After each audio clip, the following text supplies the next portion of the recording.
Bonjour à tous, chers êtres éveillés. Ça fait un petit moment maintenant que ma guidance me fait part du fait que nous allions traiter du sujet des enfants. Du sujet des enfants et plus particulièrement nos enfants en tant qu'êtres éveillés. Nous en tant qu'êtres éveillés et tout ce qui va autour de l'enfance. Alors, je sais très bien que c'est un sujet délicat, c'est pour cela que j'ai mis plus d'un mois à être alignée avec ce sujet. J'ai vraiment demandé de façon assez récurrente une guidance et là je la demande également à ce moment, en ce moment, pour que vraiment je sois très juste dans ce que j'ai à communiquer au sujet des enfants. Alors il y a beaucoup de points à évoquer, il y a beaucoup de points qui doivent être mis en clarté. Le premier en fait concerne le désir d'enfant. Le désir d'enfant. Alors, une femme incarnée ressent à un moment donné ce désir biologique d'enfanter. Vient après l'éveil. Dans la plupart des cas, ça se passe comme ça. Enfin, c'est ce que là, je dois traiter. C'est ce que je comprends qu'il faut que je traite là maintenant. Dans ce désir d'enfant qui répond à quelque chose en chacune, parfois, cela se fait de manière naturelle. Et à ce moment-là, eh bien, si tout se passe bien, il n'y a rien à dire à ce sujet. En revanche, parfois, ce désir d'enfant amène des fausses couches. Et cela stigmatise, premièrement, la psyché de la femme, sa maternité, mais également son corporel. Et cela vient créer en elle une déchirure. Certaines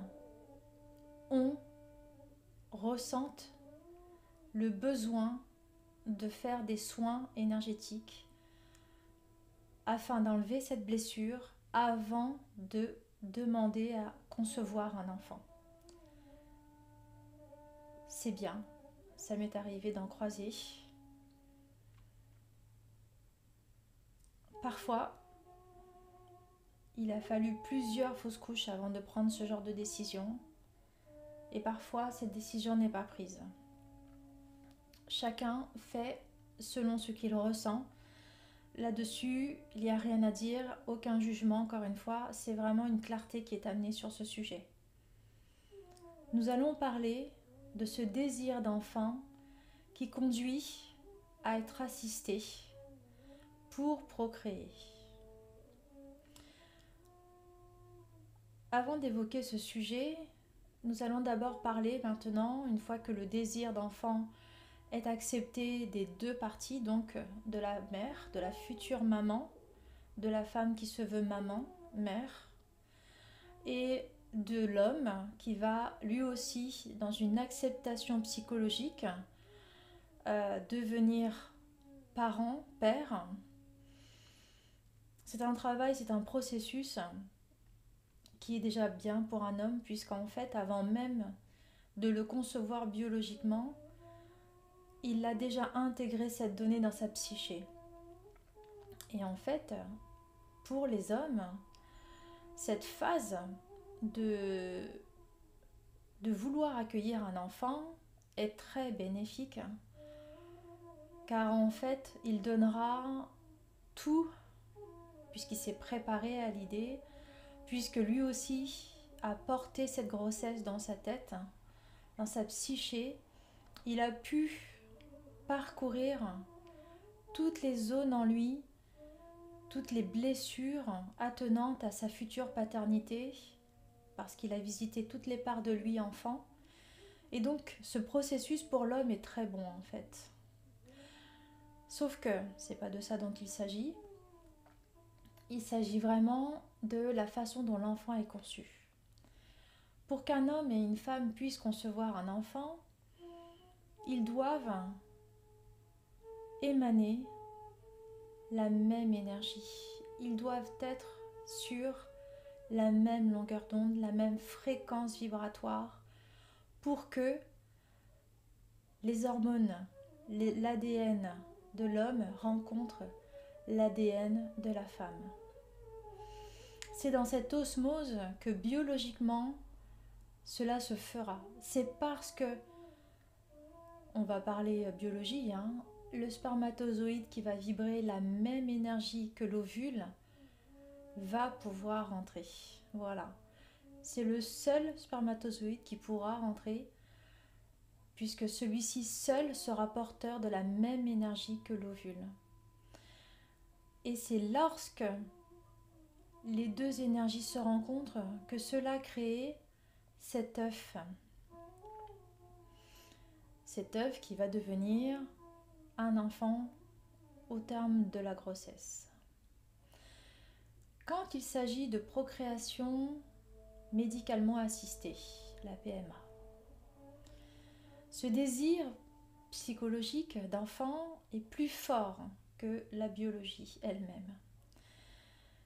Et c'est vrai que nous avons une chance incroyable. Nous sommes dans une ère où en fait, nous pouvons être assistés pour enfanter. D'accord. Sauf que,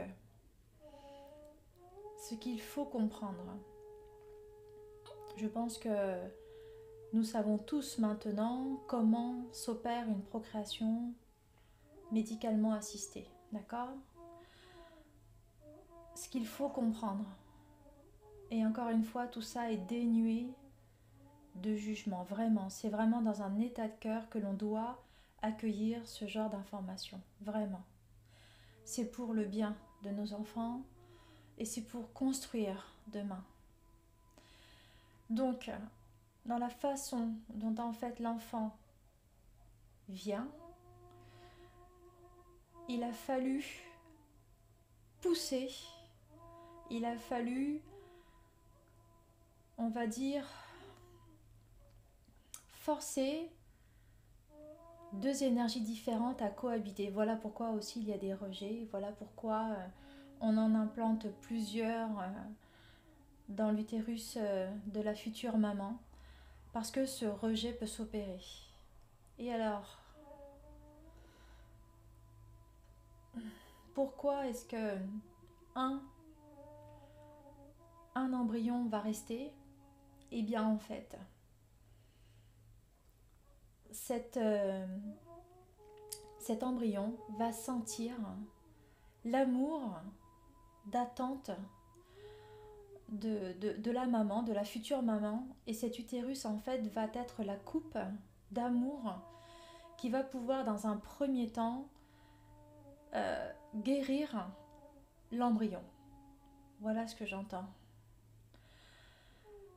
Mais au-delà de ça, plus tard, la maman et le papa, le futur couple parental, va avoir en conscience justement que cet état de fécondation poussée, forcée, crée dans l'enfant une dichotomie. Et il faudra que les parents puissent comprendre, accueillir, accepter que l'enfant va avoir besoin non pas d'un suivi psychologique, puisque l'enfant sera tout à fait choyé, et ça j'en suis certaine, puisqu'il a été voulu, désiré, attendu, mais il aura besoin d'un suivi énergétique, puisqu'en fait réside en lui cette incompréhension, et c'est ce que j'ai compris en fait, c'est ce que je comprends là, c'est que ces enfants restent toujours très mélancoliques. Il y a comme une certaine forme de dépression dans ces enfants. Parce qu'en fait, il y a cette espèce de décalage énergétique en eux qu'ils ne maîtrisent pas, qu'ils ne comprennent pas. Et ça n'a rien de psychologique. Ça a vraiment tout à voir avec l'énergétique. Donc à vous, parents qui avez eu besoin d'assistance pour procréer, acceptez le fait que vous allez avoir à prendre en compte un soutien énergétique de manière à rééquilibrer l'enfant qui a eu besoin d'être médicalement assisté pour venir au monde. D'accord ? J'entends qu'en fait, il y a des process de guérison qui peuvent se faire très, très, très doux. En 6 à 8 séances, cela peut être fait et l'enfant peut retrouver une certaine énergie, une certaine osmose, une harmonie en lui-même. Et ce que j'entends, c'est que l'âme de l'enfant et la vôtre vont pouvoir également s'harmoniser. Même si vibratoirement il y a un décalage, il y aura plus ce décalage. Et il y aura vraiment un travail ensemble qui s'opérera. Voilà, pour la création de ce qui nous arrive, de ce qui nous attend maintenant. Voilà, ça c'était l'un des points assez importants par rapport à ce que ma guidance a voulu transmettre. Il y a un second point maintenant, c'est la vague de volontaires que représentent les enfants. Alors, pour ceux qui connaissent le travail de Dolores Cannon, notamment son travail sur les 3 vagues de volontaires, celle des enfants qui vont nous aider à construire demain est la 4e vague. Il n'y a rien sur ce sujet qui puisse nous aider à les porter. Et bien souvent on entend, oui bah en fait ce sont les enfants de l'avenir, en gros il n'y a rien à faire. Eh bien si, il y a tout à faire. Il y a tout à faire et c'est à partir de maintenant que cela doit commencer à se faire. Ce que j'entends, c'est qu'en fait nous sommes chargés de préparer le monde de demain. Toutes les couches que nous sommes, la première vague qui va bientôt s'en aller en totalité, la 2e vague qui est en pleine action et la 3e vague qui se cherche, qui cherche sa place dans cet entre-deux. Et je vous souhaite vraiment beaucoup de courage à vous. Il y a cette 4e vague. Et autant la 3e que la 4e vague est concernée par ce que je ressens dans ce qu'il y a à communiquer. Premièrement, il y a une zone en vous qui doit être mise sur un piédestal, à savoir la voie du cœur, la voie de la connexion, la voie de l'intuition. Voilà. Pour y parvenir,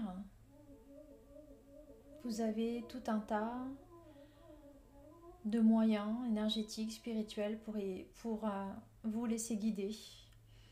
Et surtout, 3e vague, faites preuve d'un discernement quand vous demandez un soin, quand vous appelez même un thérapeute, faites preuve de discernement parce que ce que vous allez créer est important, vraiment.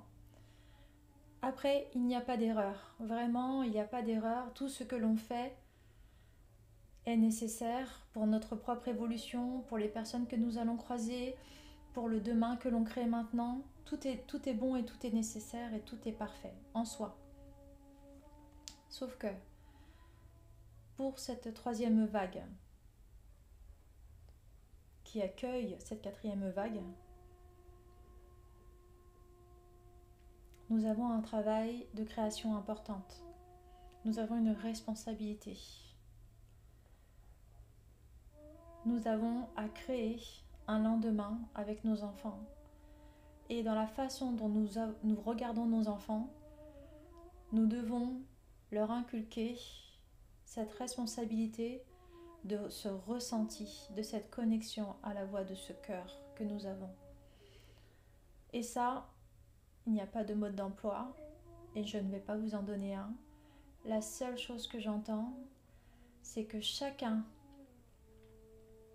parent est porteur de cette voix du cœur qui va pouvoir être un guide pour son enfant.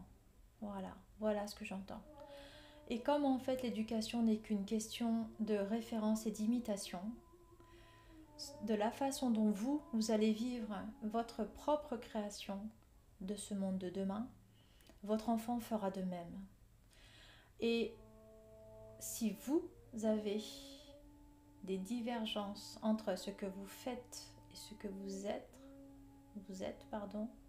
entre le être, oui j'entends, il va y avoir, c'est là où le souci de l'éducation va se poser. Alors nous aussi, vous allez me dire, on ressentait ça de nos parents, mais en fait, quand on regarde le travail que l'on a à faire par rapport à la guérison des blessures, nos enfants n'auront pas le temps pour ça. En fait, il y aura tellement d'autres choses à faire que c'est à nous de commencer à prendre cette responsabilité, à être de bons guides pour nos enfants.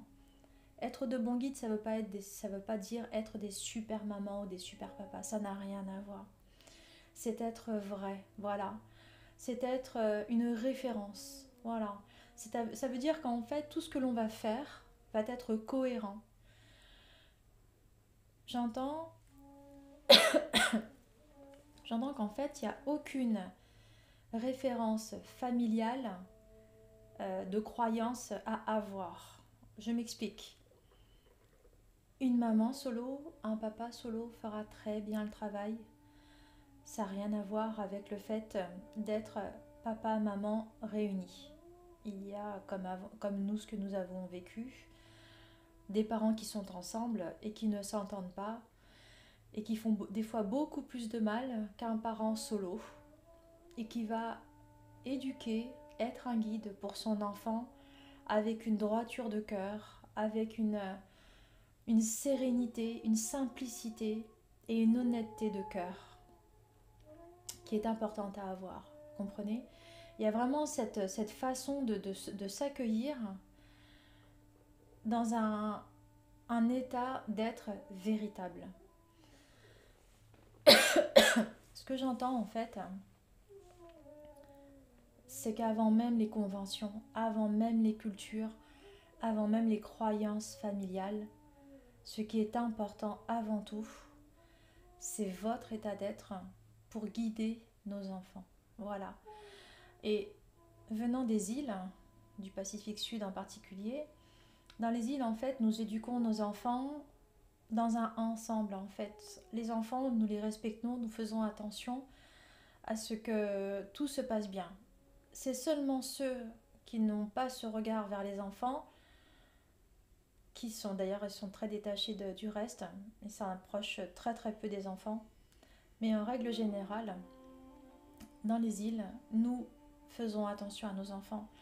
Et c'est dans ce ensemble à faire attention à nos enfants, tout ce qui est autour de la façon dont nous allons concevoir notre vision de nous-mêmes pour nos enfants va permettre un ensemble, un modèle d'ensemble, un modèle créatif, un modèle de monde à venir pour nos enfants. Voilà ce que j'entends. Que chacun prenne ce qu'il a à prendre et ce qui vibre pour lui. Je ne maîtrise pas forcément le pourquoi de ce que je vous dis. Je sais juste que cela doit être dit.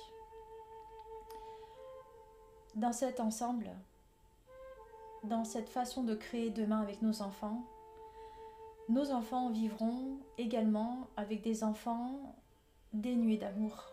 Et ça, on en est conscient. Ce qu'il faut prendre en compte par rapport à ça, c'est que l'énergie de peur n'a pas sa place dans la façon dont nous allons éduquer nos enfants. En revanche, l'énergie d'amour que nous allons leur transmettre dans cette façon de concevoir notre éducation, dans ce ressenti, dans cette connexion du cœur, va leur permettre à eux d'acquérir leurs propres outils.